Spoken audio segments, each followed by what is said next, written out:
പേര് തന്നെ നന്ദഗോവിന്ദം ഭജനാണ്, കൃഷ്ണനുമായി ബന്ധപ്പെട്ടുള്ളതാണ്.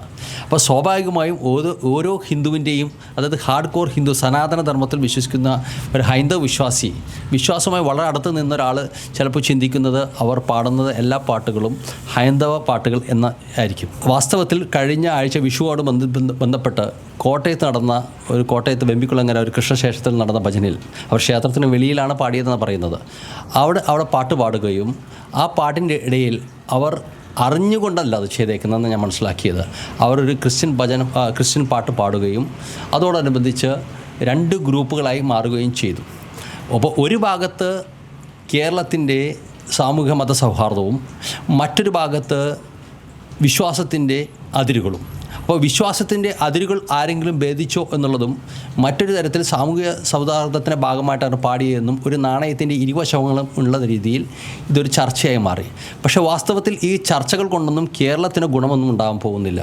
കാരണം അവർ പാട്ടുപാടി കേരളത്തിൽ ഒരാഴ്ച കഴിഞ്ഞു, കേരളത്തിൽ അമ്പലങ്ങളുണ്ട്, പള്ളികളുണ്ട്, എല്ലാം നിൽക്കുന്നുണ്ട്, ഒരു ചർച്ചയും ഉണ്ടായിട്ടില്ല. ഞാനൊരു തികഞ്ഞ ഹൈന്ദവ വിശ്വാസിയാണ്, ഇതിൽ ആചാരങ്ങളും അനുഷ്ഠാനങ്ങളും അനുഷ്ഠിക്കുന്ന ഒരു വ്യക്തിയാണ്, അതിനെ സ്നേഹിക്കുന്നത്. അതോടൊപ്പം മറ്റുള്ളവരെ സ്നേഹിക്കുക എന്നുള്ളതുമുണ്ട്.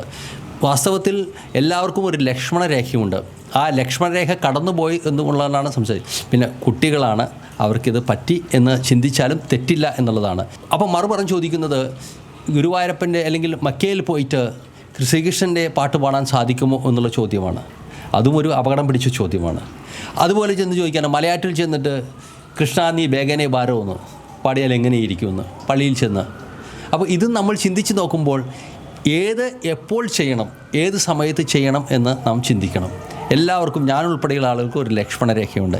ഇതിലാകെ കാണുന്നത് അതിന് ദേവസ്വം കമ്മിറ്റിക്കാർ പറഞ്ഞത് അവർ ക്ഷേത്രവുമായി ബന്ധപ്പെട്ട പരിപാടികൾക്ക് സഹകരിച്ചിരുന്നു, പാർക്കിംഗ് സ്പേസ് അനുവദിച്ചിരുന്നു എന്നുള്ളതും. അപ്പോൾ അതുകൊണ്ട് അവർക്ക് ഒരു സന്തോഷം നൽകാനാണ് ഇത് പാടിയതെന്നാണ് പറയുന്നത്. അപ്പോൾ ഒരാളുകൾക്ക് സന്തോഷം നൽകാൻ പാടിയപ്പോൾ മറ്റുള്ളവർക്ക് അത് ദുഃഖമായി മാറി എന്നുള്ളതും വളരെ ദുഃഖകരമാണ്.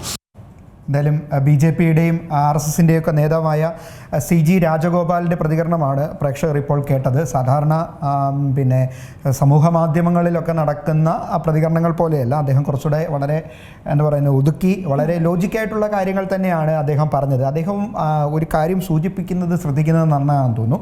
കാരണം മലയാറ്റൂരി എന്നിട്ട് കൃഷ്ണൻ്റെ പാട്ട് പാടുമോ, മക്കയിൽ പോയി ഒരു ഹിന്ദു പാട്ട് പാടുമോ, അത്തരം ചർച്ചകളുടെയും ആവശ്യമില്ല എന്നും അദ്ദേഹത്തിൻ്റെ പ്രതികരണത്തിൽ പറയുന്നുണ്ട്. ഇത് മാത്രമല്ല, എന്തുകൊണ്ടാണ് അവർ ആ പാട്ട് പാടിയത് എന്ന് പറയുന്നു. അത് മാത്രമല്ല, ഒരു കുട്ടികളല്ലേ എന്നും അദ്ദേഹം കൂട്ടി ചേർക്കുന്നുണ്ട്. ഏറ്റവും പുതിയ വാർത്തകളും വിശേഷങ്ങളും വിരൽ തുമ്പിലറിയാൻ Zee മലയാളം ന്യൂസ് എല്ലാ ഡിജിറ്റൽ പ്ലാറ്റ്ഫോമുകളിലും ലഭ്യം.